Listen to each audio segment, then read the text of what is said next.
Ladies and gentlemen, welcome back to Sports Addicts. Today we're talking about the Nets. So what happened to them? Let's talk about it.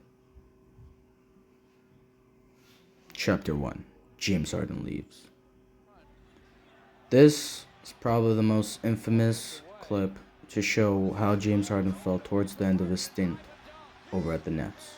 Wasn't inspired, wasn't feeling it. Why? Well, seems to be that it had something to do with their coach, Steve Nash. Why? Seems to be that Steve Nash, the man you see right here, came over to the Nets unready for the task. New to coaching, when he got hired by the Nets, it was literally his first season as a coach. He hadn't even been an assistant coach. Coming into it, he wanted the Brooklyn Nets to be a little bit more defensive, but that was just not the way they wanted to play.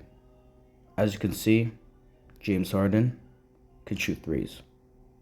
Understanding also that this was the year of COVID, there was a lot of problems over at the Nets, mostly related to Kyrie Irving, which we'll get into later.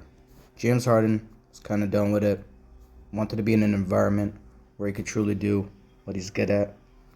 He was traded over to the 76ers with Joel Embiid over in Philly.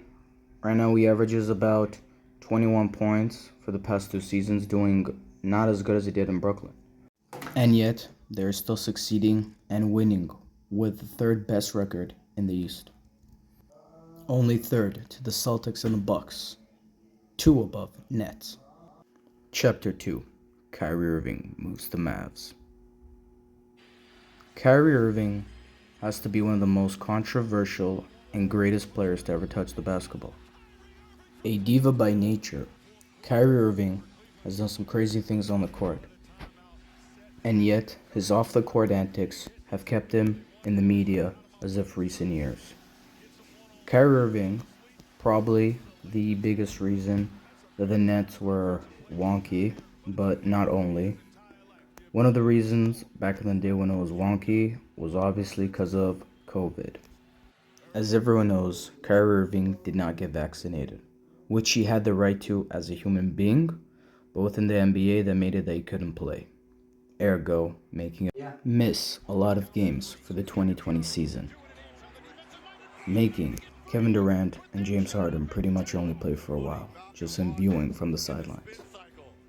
But COVID wasn't even his biggest controversy, by far being his anti-Semitic link to a movie that he believed had some factual and some unfactual things about Jewish heritage. Off the back of this, Kyrie Irving was pretty brutally trolled and roasted on the internet for his behaviors and his actions and his kookiness. But ultimately, that's what pushed him away from the Nets, bringing him to the Mavs. Kyrie off the court is one person, Kyrie on the court is another.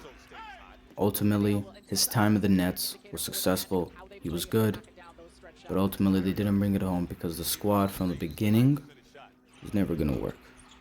Too many egos, too many distractions and side things. And that was how Kyrie Irving left. Chapter 3. The end. KD leaves.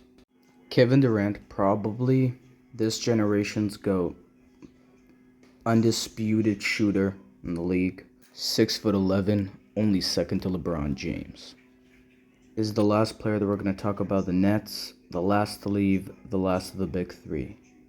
Probably the best out of all three, with 2 rings, undisputed MVP, 2-time MVP, 2-time NBA champ.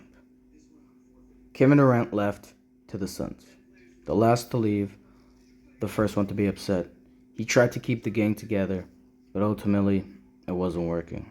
And Kevin Durant himself sits out a lot of games, so he knew he couldn't carry this team all by himself. Seeing that his whole squad was pretty much a set of a whole bunch of people that weren't truly reliable on each other, it wasn't going to work. Just goes to show that just because you'll get a big three doesn't mean it'll be a big three. Synergy, connection, units, cultures, and club. Takes a lot to make a team great. Kevin Durant, James Harden, and Kyrie Irving show that. Let's see what I'll do with the next big three. Like and subscribe, and we'll see you next time.